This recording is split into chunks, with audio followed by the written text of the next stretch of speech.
What it do, what it do. This is the Brothers on Books podcast, where we find great books that will give you real value and actionable steps and have fun in the process. Please reach out to us at brothersonbooks@gmail.com for any book recommendations, or if you would like to be a guest host for a particular book you have in mind. A great review or rating on whichever platform you're listening to this would be greatly appreciated. And lastly, if you can think of any friend, family member, or coworker that might like this episode, please pass it along. I am Jack Allweil, and with me, as always, is my brother, Alex Allweil. Hi, Al. Hey, Jack, how are you? Great. And we have a special guest today, Dr. John Jaquish, who wrote the book, Weightlifting is a Waste of Time. John, how are you? I'm super. Thanks for having me. Thanks for being on. Yeah, it's very nice for you to join us. If you could just give the audience a brief background of yourself, that would be great. Okay. I got started in life sciences like 14 years ago when my mother was diagnosed with osteoporosis. So she was diagnosed, she was very upset. For those of you who don't know what osteoporosis is, it's when your bone density goes down, typically associated with age, but that's like a correlation, not a causation kind of thing. Age doesn't cause it. Poor nutrition causes it, which of course is almost everybody. And then inactivity, it's a dysfunction of disuse ultimately, because you need the stimulus to give the bone a reason to retain minerals. And most people just don't do any type of stimulus or what they should do. So they end up losing bone density, and my mother did. And she was diagnosed in her 70s, and she felt like she couldn't do anything anymore because she read the statistics. You have 50% chance of death within a year of a hip fracture if you're over 50 years old. Think about that. Like 50 is not that old. Yeah. And so she read those statistics and was very upset. And she read the side effects of the medication. And she was even more upset because they were pretty brutal. And so I said, look, Mom, let me look into this and maybe I can help you. And so I set out to design a medical device that would trigger the bone to absorb minerals on its own. So no pharmaceutical intervention, a physical medicine intervention. That's what that's called. So like physical therapy, you're getting the body to start healing itself. And in the experience of creating that medical device, I learned a lot of different things about the human body that nobody knew before. The biggest one was now the bone density medical device is doing well. We have it's clinic locations called OsteoStrong, and we're in 9 different countries. There's 175 locations. So it's doing fantastic. And anybody who has a bone density challenge or who has like a parent with a bone density challenge, look up OsteoStrong, and you'll see if there's one near you. So the discovery I made while developing the medical device, and more specifically in the clinical trial of the medical device. So I did the trial in a hospital in London near the University of East London. And the researchers and sort of the general staff of the hospital, they all used the machine while the study was going on, but they weren't participants in the study. And so they would ask me all kinds of questions throughout this whole process. And the best question I got, which I didn't have a good answer for, they said, we are pushing like hundreds and even thousands of pounds. And we're loading our hip joints with like crazy amounts of weight, 7, 8, 9 times body weight. And they're like, how does that compare to weightlifting? And I said, well, that's obviously a lot more. Like the strongest people in the world don't lift those kind of weights. And they wanted to see the comparison. Well, when I looked up what the comparison reference numbers were, which is part of the NAINS database, it's the National Health Institute keeps a database of like kind of health and fitness information, like what weights people lift, what percentage body fat people are, It's kind of funny because it really shows how unfit people are. And I'll get back to that. But what was interesting was that humans, based on the impact ready range of motion, which this medical device that I invented uses. So impact ready means like if I put my arms out in front of me, the back of the hand is in line with the clavicle, 120-degree angle from the upper to lower arm. So I can either produce or absorb the most force in that position. So we use the impact position for loading of the body with a medical device, but that's not how people lift weights. They use all positions in an entire range of motion. Well, the difference between the weakest range and the strongest range, based on the data I had, was 7-fold. So basically, you're 7 times stronger. Now, this is, let's call this 1 rep maximum or static contraction against load measurement device, one position versus another, and all grades in between. So we see a very low level of force production capability in the weaker ranges of motion, and a staggeringly high one in the stronger ranges of motion. But if you lift with a static weight, which everybody does, that's not really how the body works. And you're not stimulating very much at all. In fact, as Peter Attia, I don't know if you guys know who Dr. Attia is. He's got an amazing podcast called The Drive. Okay. His problem with weightlifting in general is that it overloads joints and underloads muscle. So it's like we torture the joints to get a little bit of growth, but that damage to the joints becomes cumulative. So basically, the stronger you get, you typically see somebody having to nurse their joints more and more and more until the pain becomes so intense and they have to quit. Then, of course, the fact that they were staying strong for longevity goes right down the drain, because you have to stay that way in your older years, and they don't, because their joints are too beat up. So I looked at the whole situation, and I really didn't want to start another brand. Like, I was already selling well in the medical with my medical device, and getting physicians to refer to the clinics. And so that was basically what I was doing at that time. And I still do that for OsteoStrong. I'm the chief science officer of the company. So what I thought was, okay, I knew weightlifting was a lousy stimulus for growing muscle, and I knew that there was a better way. Now, obviously, the answer was we need a weight that changes as we move. Now, it doesn't have to be a 7-fold change, but it needs to be pretty dramatic, because a 7-fold change is based on sort of a 1 rep maximum kind of thing. So we wanted something where it's lighter than normal here, maybe 1/3 of the way up, it's kind of like the normal weight you pick, or maybe like 2/3 of the way up, it's like the normal weight you pick. And then at extension, it's way higher than you would ever attempt to move in a gym, because that's in accordance with our actual biomechanical force outputs. So when you do that, you can fatigue all ranges of motion, which you cannot do with a weight ever. So I knew there was a better way to do it. I thought a little bit about band training, and I immediately realized that, like, band training changes the weight as you move. But the problem with band training is it twists your wrists and it twists your ankles.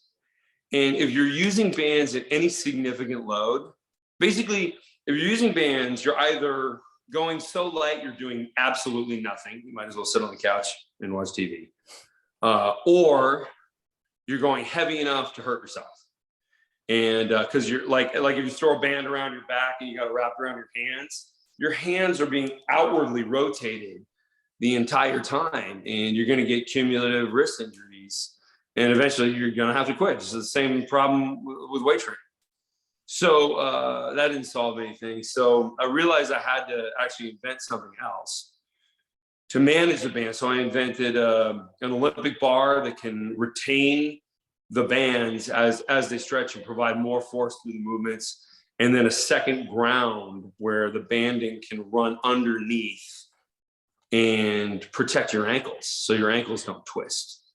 You know, like it takes 7 pounds of lateral force to break an ankle. But like when I deadlift with the X3, that's the name of the product I developed, I pull 615 pounds, but it only takes 7 to break an ankle. So like, do you need the bar and the plate? Yeah, you do.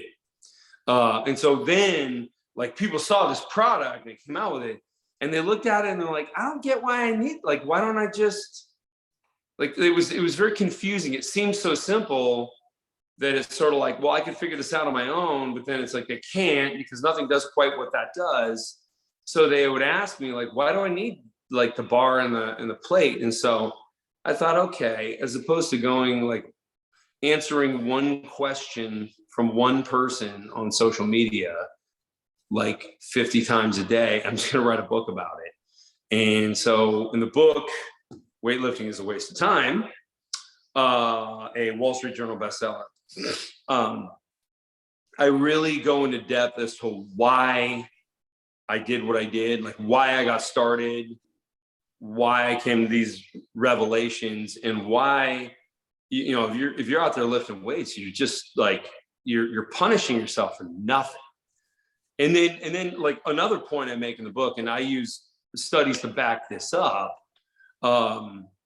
Only like the top, like I like looking at percentage body fat, because when you look at percentage body fat, like that considers muscularity also. Like the more muscular you are, the leaner you are. Like if you put on 10 pounds of muscle and you don't put on any fat, your body fat percentage went down. So if we look at that as sort of like the ultimate metric for how fit people are, the leanest American males, the leanest 1% is 10.6%. That's pathetic. Like that's not even visible abdominals. Like visible abdominals are more like 9%. And there's a huge difference between 10.6 and 9. And then I would argue like people should be more like 7 or 8%. So, or at least if they want to look sort of athletic, regular people should all be at like 10%. Like it's like the idea that we have, I think the 50th percentile was like 25% body fat. That's fat. That's obese. That's really out of shape. And now that we know more with virology and how weakened your immune system becomes when you have a poor hemoglobin A1C, when you have a poor metabolic function of cells, kind of like, why wouldn't everybody just want to be in shape now? Because basically, if you're not, you're kind of a target for you know, some really dire consequences when it comes to sorry. No, it's okay. Do you happen to know which countries' citizens have the lowest body fat, at least in terms of studies done? That's a great question. I have never looked that up. Okay. I know the fattest countries are China, Mexico, and the United States. Okay. in that order. Okay. China's like fatter the than us. idea that like Chinese people are all healthy. That was a lie that came out of the China study. The reason, like a lot of companies like making up like silly statistics from foreign countries because it's hard to check. And like not a lot of people have been to China. So like people, I like all the time I run into vegans who are like, you know, the China study, it's like their Bible, right? And I'm like, that whole book is fraud. Like every single thing in that book was either a misread of data or just an outright lie. And also the China study is not a study. It's the name of a book. So they didn't have to go through peer review or anything. I mean, like just that right there, that's all you really need to know. It's like, oh, it's not even a study. Oh, okay. Yeah. So anyway, yeah. Chinese people, not healthy. They they grabbed onto the Western diet and they doubled down on the caramel and candy and cake and Twinkies and pizza. So shifting gears a little bit, many people don't think of optimizing hormones when they're working out. You mentioned a few in chapter 3. Could you describe some of those key hormones and their involvement in exercise? So, when most people go to work out, like, I'm realistic. Like, I don't really talk a lot, though if somebody asks a question, I can answer the question about anything health related when it comes to training and nutrition. However, I know why people work out. It's not because they want to be healthier. Not at all. If they say that, they're most likely lying, maybe to themselves. They really just want to look better. So it's completely ego driven, and that's fine. I mean, a lot of things we do are ego driven. So I really talk about the aesthetics. Like, this is what you're going to look like. This is the change. It's going to, fix your posture. Your shoulders are going to be pulled back.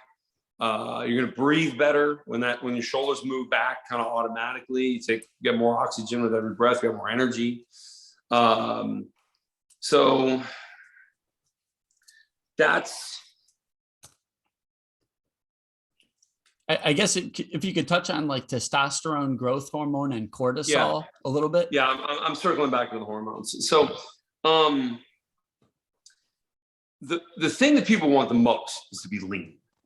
Well, and then most people on the internet will say, commenters on the internet are, don't listen to them. Listen to qualified people. Most commenters on the internet, they don't know anything. They're out to prove the Dunning-Kruger study, which says that the dumbest people have the strongest convictions. They think they're the smartest. That's absolutely true. You can look at Dunning-Kruger, 1999. Great study. Like, it'll explain everything you read from commenters about politics on the internet. The less people know, the more they believe they've got the whole thing mastered. It's because they don't know what they don't know. So they think they know everything. But back to the hormones. I distract myself frequently, by the way. So back to the hormones. So triggering growth hormone, the number one thing, there's two things that we do, we as in the people who follow the instructions of the book. One of them is intermittent fasting. You can really upregulate growth hormone by doing that. The other one is stabilization type exercise. So you won't catch me saying many nice things about CrossFit, but one thing that's cool about CrossFit is all the movements are self-stabilization. You got to be balanced while you're picking up those weights. And X3 is the same. Now, X3, because of the variable resistance, you end up dealing with more weights, you get a greater effect with X3. But when you do self-stabilizing movements, growth hormone can go up, like self-stabilizing plus load, you can get up to 2,000% increase in growth hormone. And that'll end up repairing your cells, making you very lean. It also downregulates cortisol. There's no such thing as a bad hormone, but cortisol, especially if chronically secreted, like for a high stress person, it can have some challenges. It can cause weight gain, and whereas growth hormone is kind of the antithesis of that. So you do want to manage cortisol down. When this is like cortisol goes up when you get out of bed in the morning, so there's nothing you do. And there's no problem when it temporarily goes up, but it's when it chronically stays high. That's when it's bad. So so the self-stabilization plus the extra loading from the variable resistance, X3 does very well, and people do phenomenal. And so like when these idiotic internet commenters are like, yeah, abs are made in the kitchen, it's all about what you eat. Yeah, sort of. I mean, like that absolutely counts. But there's other things you can do. Like you have a hormonal system and it can either be working for you or it can be working against you.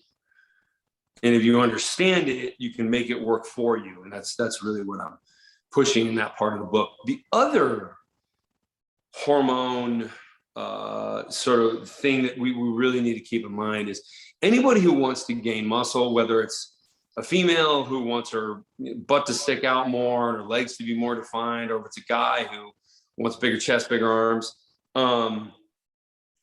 What we want to do, like when it comes to growing muscle, there's absolutely no getting away from heavy. Like you have to train heavy, and it's relative for the person. Like my fiance and I don't use the same amount of weight when we train. However, you must go to absolute fatigue and with a really significant weight. So what I'll do is with X3, like in a chest press, at the top of the chest press, I'm holding 550 pounds. In the middle of the chest press, I'm holding about 300 pounds. It's about 100 pounds at the bottom. So when I go to fatigue in that top range, exposing the maximum amount of muscle cells, and I know it's the maximum amount because that is the strongest range, so it's self-defining in that regard, we have the ability to turn on receptors of testosterone. So the heavier you go, the more weight you put through a muscle, the more testosterone receptors you have available. So like ultimately, like we have a number called free testosterone. When you get a blood work analysis, you have like the testosterone your body makes, and then how much of it is just sort of free floating in the blood, as opposed to potentially having an assigned location it needs to go. So when you have higher free testosterone, it's seen as like a good thing. So what I've noticed is that every time I get my blood work done, my free testosterone keeps going down and down and down because I'm training heavier and heavier because I'm getting stronger. You know, my endocrinologist is like, oh, this is bad. I'm like, no, you don't understand. It's great. That means my body is using the hell out of everything it has. And so, yeah. And I mean, ultimately you do upregulate and create more testosterone. So those numbers become matched because everything in the body has got some homeostasis, some balance to it. So, so between like getting more testosterone receptors active, that's much more important than having testosterone in the first place, because the muscles are looking for it. And when it's in the bloodstream, then it grabs a hold and uses it.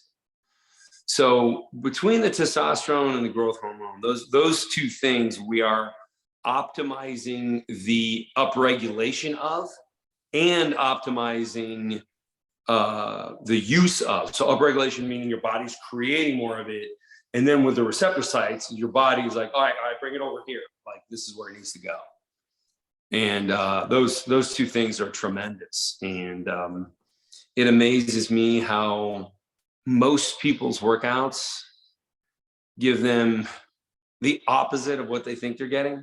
You know, like I say, weightlifting is a waste of time, and so is cardio. Well, the reason cardio, like I'm anti-cardio, is because you get a heart benefit, a cardiac benefit from strength training as much as you get from endurance type training. There are more than 100 studies that confirm this, and they are listed in the book.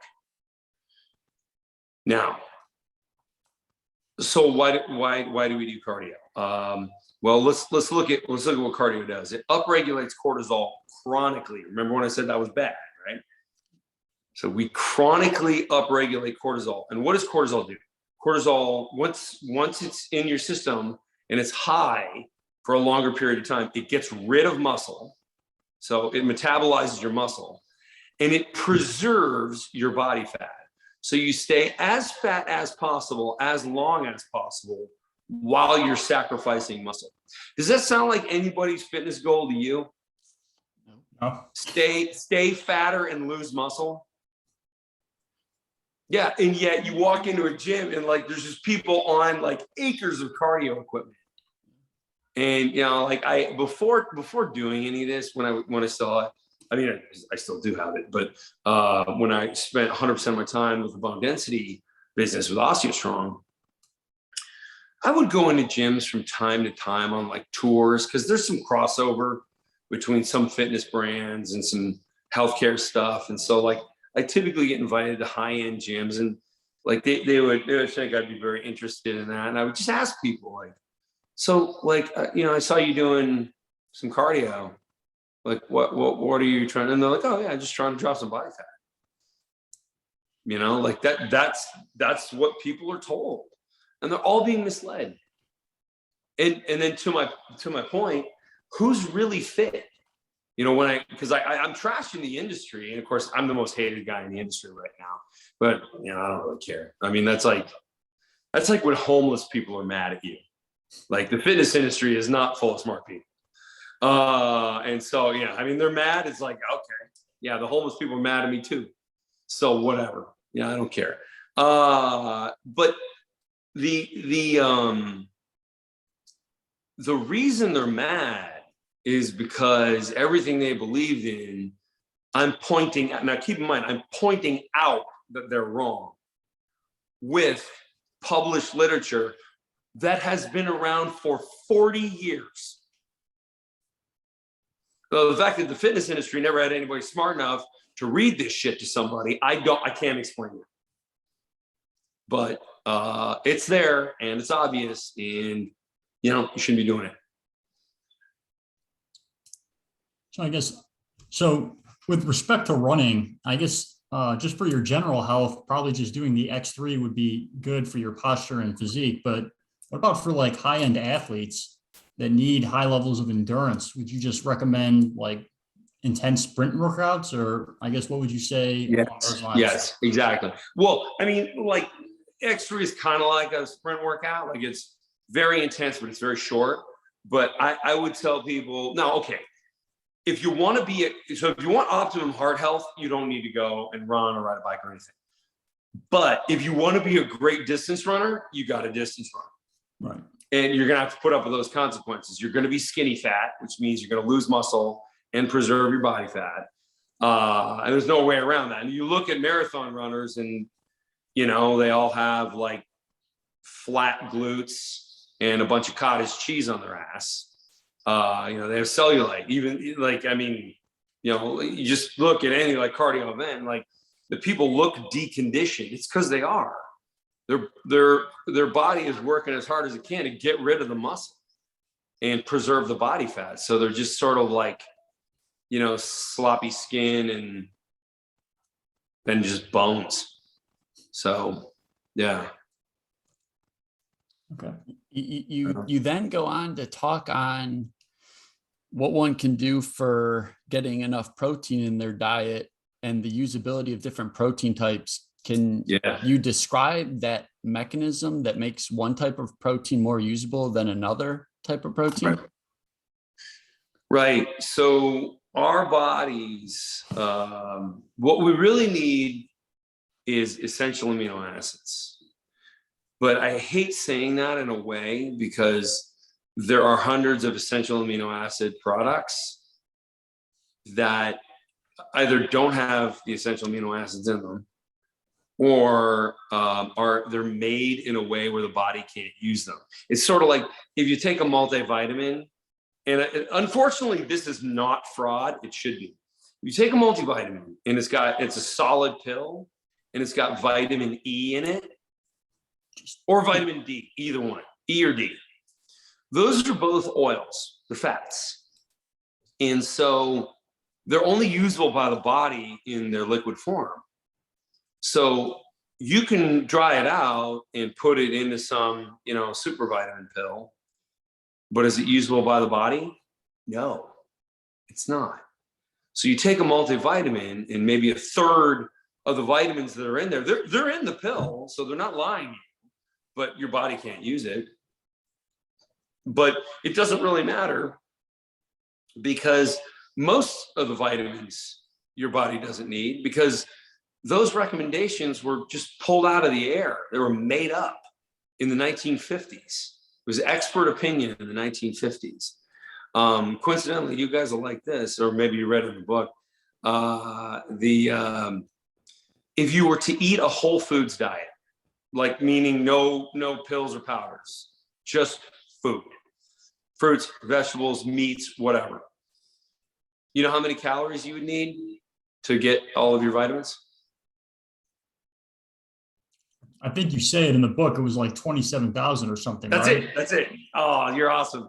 Yeah, 27,000 calories you need to get all of the micronutrients. Now, obviously, that's ridiculous. No human has ever eaten that much in a day. I don't even think a rhino eats that much in a day. Like, that's completely idiotic. And nobody ever ate like that. Therefore, that is not the recipe for optimal health. That's just ridiculous. So, yeah, I tell people just ignore vitamin recommendations. Like, get blood work done. If you're low in something, like I actually think the recommendations for vitamin D are too low because like I beat coronavirus in 2 days with taking 50,000 IU of vitamin D. And I always try and be outside with my shirt off as much as I can so I can absorb as much sun as possible because your body makes its own vitamin D. But then in the wintertime, I definitely supplement with vitamin D. But that's like one thing. And it's so critically important for your immune system. And people ignore it. There was a study that came out about a week ago that said 9 of 10 critical COVID cases could have been avoided with vitamin D. Yeah. Yeah, it's very powerful. Your immune system really needs it. And remember, only liquid. Okay, so just sort of going back to the protein, you talk about the protein like usage rate between, and I guess this was just a general question. So you mentioned like eggs have the highest usage rate. I think you cite like 48%. And then right, 48%. And the protein was usable. The only thing that's higher than that is human breast milk. Okay. Which makes sense. Yeah, and then like most meats are like 38%. Whey protein is 18%. So you think if you have 2 big, beer steins of whey protein, like a shake mixed with water, and so each one of them is 50 grams of protein. You're really only getting, so that would be 100 grams in your head. But in reality, your body is only going to use 18 grams. So I guess with comparison to plants, do you know what it is about the difference between like the egg protein versus the plant protein that makes plant protein so much worse? Because I've heard that a lot, but I just never really understood why. Yeah, plant protein is not even worth ingesting. It's usually about anywhere from like 3 to 9% usable by the body. There's 2 reasons for that. One is our intestines. If you look at our intestines compared to other animals, our intestines are much smaller than other animals. Like a gorilla, they've got a gut out to here. Well, it's because their intestines are huge and they need that surface area to leach the nutrients out of the plants they eat. So we just don't have that surface area. And so we just can't, most of the protein that's there, we just never get to. It just passes right through us. So that's problem number 1. Problem number 2 is the amino acids are wrong. So the kind of ratio of different amino acids as they're needed versus as they're presented. With meat and eggs, what's presented is very close to what's needed. When it comes to vegetables, it's totally wrong for human consumption. So is it like unnatural amino acids or just, I guess you sort of mentioned like the eight essential amino acids? Is it just not a high? They're just either not there or they're there in such low quantity that even though you're having amino acids, they're not the essential ones, and those are really the only ones that count. Like your body can, other than the 8, your body can make the rest of them itself when it needs them. Yeah. So all that matters is those 8. Okay. Interesting. Yeah. You just briefly want to go over like your diet, and I guess you mentioned intermittent fasting, maybe some of the benefits of intermittent fasting quickly. And Yeah, maybe so start with your definition of fasting, because I know there's a lot of different. we talked about this like last week. Yeah. A lot of people say they're on a fasting diet and they only eat 500 calories a day, and you're like that's not fasting. It's sort of like, I'm abstaining from sex, so I just use condoms when I do it. Whoa, is that abstaining? Okay. I just I can tell you where that idea came from. There's been a couple studies that compared one group who was doing caloric restriction with another group who was just doing a more extreme version of caloric restriction, which they called intermittent fasting, but it's not. So if you have 500 calories fasting means you don't need anything, like nothing. So when somebody, here's another one. I see this all the time. There's a whole bunch of products. The fasting mimicking diet. And of course you have to buy a bunch of products and consume them to mimic fasting. But it's like, why don't you just not eat? And also all this other crap is like full of oxalates and inflammatories and will completely not do what actual fasting does. It's kind of funny. So I do right now, the experiment that I'm running is I eat one meal a day. So I get like a 20 something hour benefit of a fasted period. Now I do dry fast. So I consume all of my liquid in a 4-hour period, basically from 4 o'clock until 8 o'clock. And that's it. That's when I eat and drink and whatever. And then I got to get my hydration in that 4-hour period, because after that 4-hour period's over, no food, no liquids until the next, for 20 hours. And that one meal I eat in there, it's usually like a pound of meat. Like, I was told I spend too much money on meat the other day when I was like laying out my food, and I said, yeah, I'll eat like a ribeye steak every day. People were like, ground beef is like $2 a pound or something like that. And I was like, really? I have no idea. I didn't know that. So, so apparently I spent too much. It took a troll to tell me.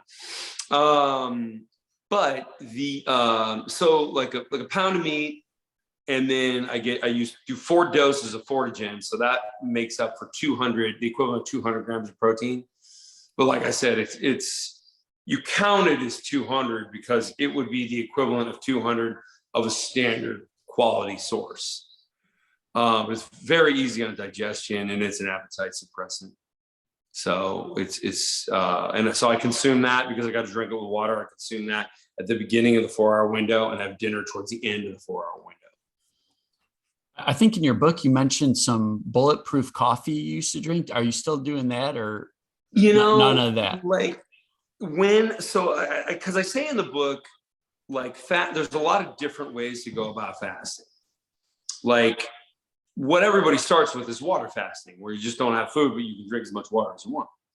And then when you start kind of running out of energy, or a lot of us are over caffeinated anyway.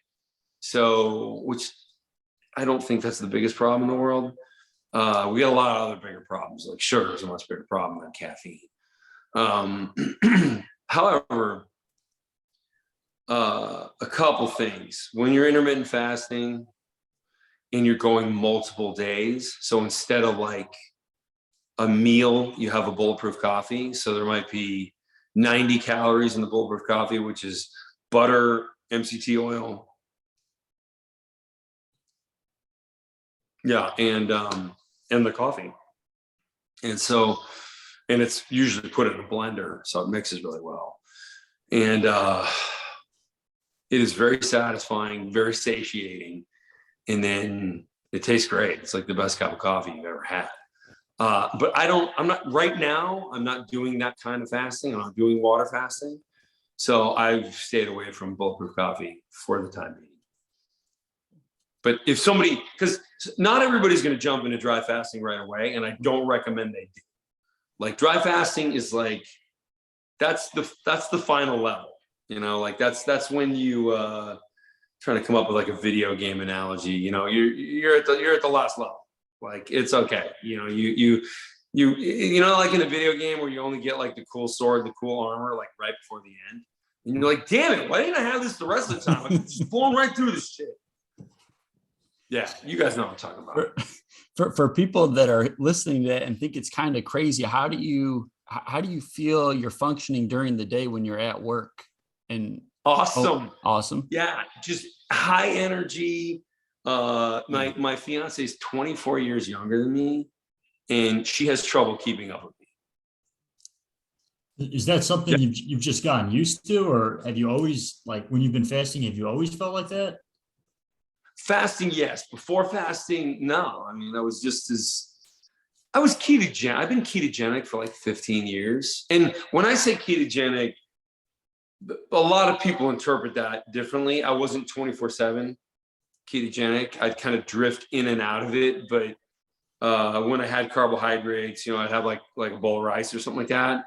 And I'm actually going to have some rice later because I'm going to a southern place and I'm going to have jambalaya.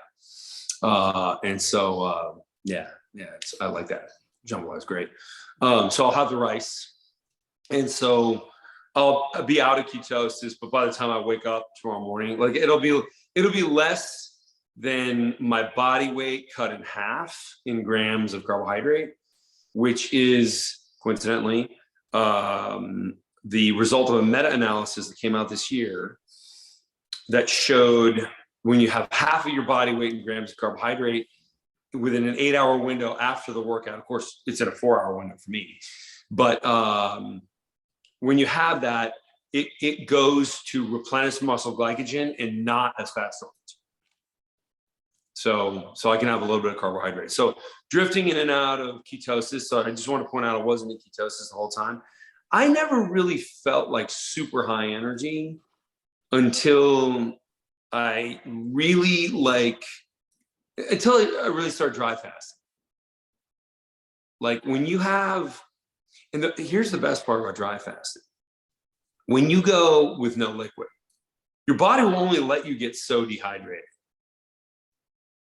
And, you know, like you'll feel dehydrated. You have kind of cotton mouth. You have trouble blinking. You know, your eyes are drying out. And then all of a sudden, it'll be over. And your mouth will kind of rehydrate itself and your eyes will be fine.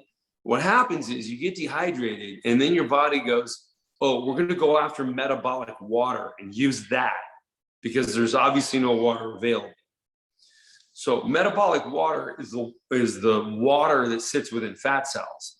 So your body starts leaching the water out of fat cells. And so you're hydrated again and you feel fine, but it destroys the fat cells. And remember, when you lose body fat normally, you just shrink a fat cell, which is why really obese people, when they go back on kind of a normal eating program, they can blow right back up. I mean, like everybody on The Biggest Loser, right? Like there's been plenty of like memes about this and little videos. Every contestant of the show, The Biggest Loser, put all the weight right back on. Like they're all obese again. At least last time I checked, 100% of them were either as big or bigger than they were when they started. So this breaks that cycle. With dry fasting, you're actually reducing the amount of fat cells you have. So now your body can create new fat cells, but that's much harder. You got to be a real glutton to do that. I guess sort of a little bit of a tangent, but off of that, of the hydration, at the end of the book, you go into this sequence of like hyperhydration followed by stretching and lifting. Can you can you expand on that about how that really helps you build muscle? How much time do we have?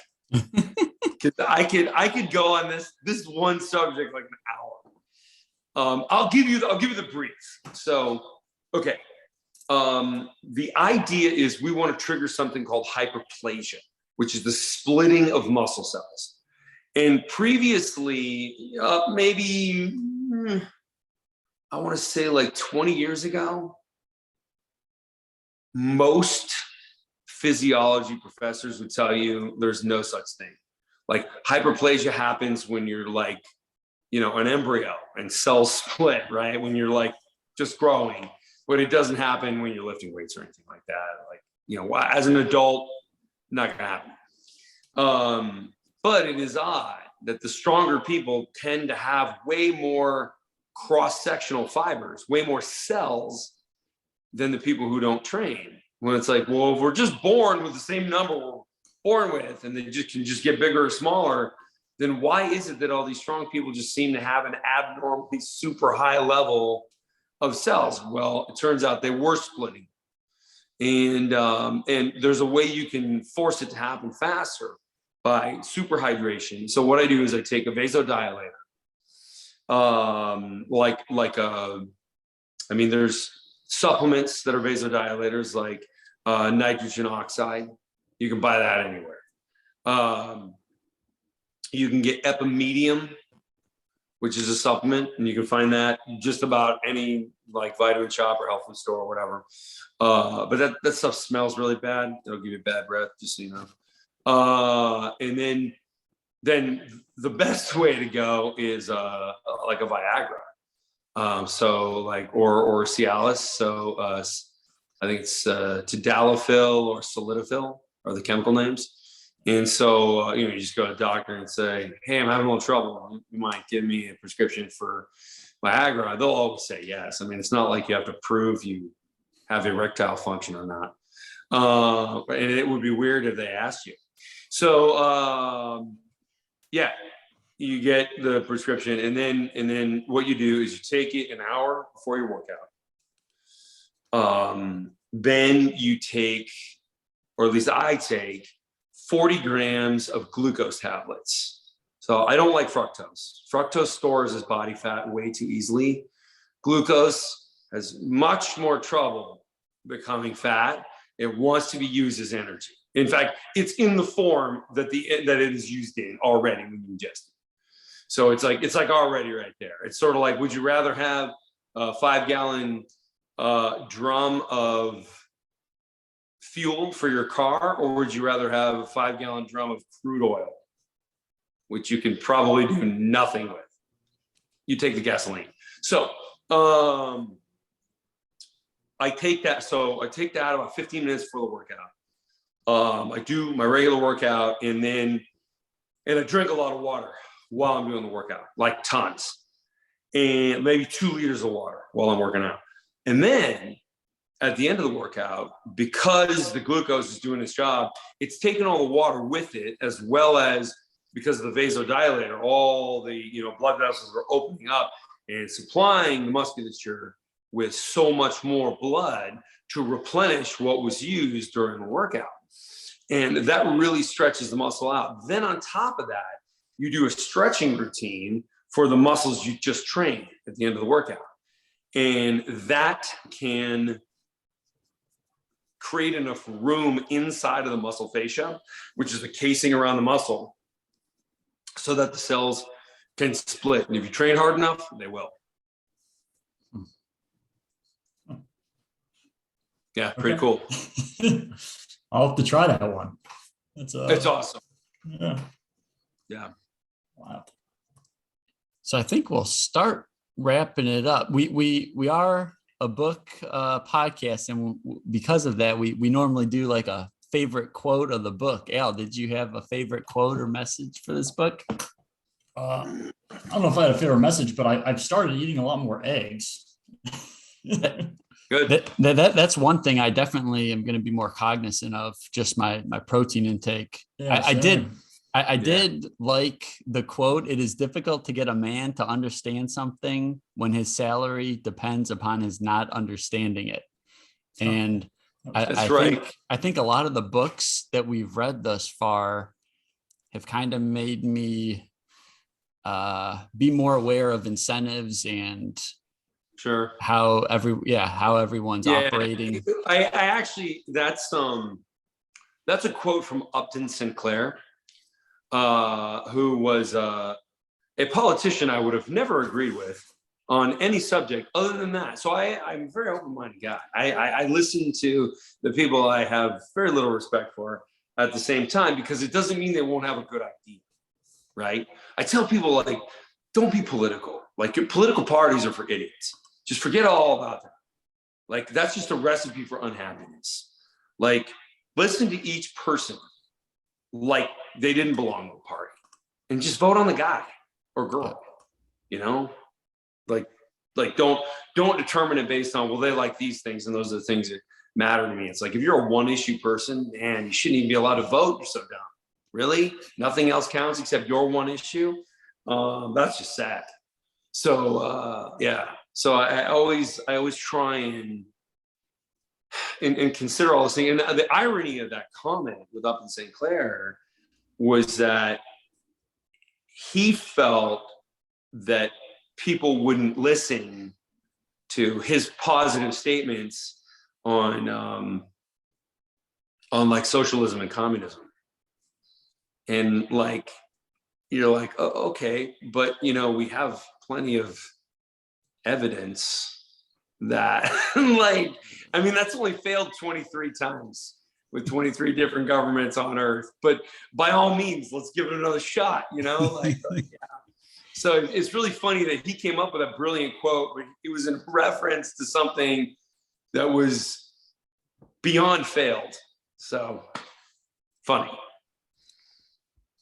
24's the charm. Maybe. Yeah. Sure. Yeah. There's another one in there that was by Milton Friedman, who is a person I have limitless respect for. Brilliant guy, best economist the world has ever seen. And he said, you got to judge programs based on the results, not their intentions. And like, I use that quote in there because, and that's like the only like big text I have like in the book, other than the chapter headings. And I put that in there because it's like, while we have so many people defending standard fitness has absolutely failed. Where are all the fit people? Like, people going to gyms right now, we could walk into any 24-hour fitness or Planet Fitness or, LA, what is it? LA Workout, or I don't know the names of them anymore. I haven't been in a gym in years. So you walk in there and the people that are there don't look any different than the people that are sitting in the Pizza Hut. Like, where are all the fit people? Like, are there some fit people? Yeah, there's some people that look incredible. There's like 30 of them. And when you look at like a fitness advertisement, and I know who these characters are because I pay attention to the market, there's only like 30 guys and they're in all the ads. Okay, so there's like only like 30 male physiques that are like admirable, I guess. Wow. Like, shouldn't that be a red flag to somebody? Like, if the fitness industry really delivered on its promise, 50% of males in the United States lift weights either at home or in a gym on a regular basis. Now, most of them are at home. Yet the fitness level in this country is absolutely pathetic. And then, you get responses from people like, yeah, well, it's because they're not dedicated. And then you look at the person who's making the comment and they're fat. So yeah, it's just hilarious. Like, I tell people, there's no good reason. Like, you cannot justify defending this industry when it has failed either completely or almost completely. Maybe, 1/10 of 1% of people are actually incredibly fit. And that's it. Or 1/100th of 1%. And everybody else is just kind of an average nothing. So, I beg people to question why they're doing what they're doing if it fails for almost everyone. I am curious, of all the people you've trained, I saw you worked with NBA and NFL players. Which player would you say is just like off the charts strong, or the most surprising that you've worked with? Honestly, there's a lot of bodybuilders that are really strong. And I mean, yeah, you can't get away from heavy, right? So they're incredibly strong. The NFL players are a lot stronger than they look because they're not training for an aesthetic. They're not trying to look big. they're just big. But their focus is performance. So they look a little softer, they look a little more normal, but they're very fit people. And they're incredibly strong. NBA players are very fragile because they're so tall. And when you're tall and you jump and land, your limbs are longer. So there's more stress put on all the joints. So like the joint integrity of an NBA player, it's funny because it's almost like that's all that matters to an NBA player is if they can keep from getting joint injury. Interesting. Yeah. Yeah. And it's like, you don't talk to an NBA player about getting stronger. Like they don't care. And is it going to help them? Yeah, maybe. But that's like so far down the list. It's like, keep me playing basketball longer. Like keep me from getting injured. And, I'm like, yeah, okay, we got that. And so they use X3 just like everybody else does. But they don't eat the same way everybody else does because their focus is not gaining mass. It's building the tendons, the ligaments, and like they're basically trying to get like the myofibril effects and not the sarcoplasmic effect, meaning density of cell versus volumizing the cell. But that's done with nutrition.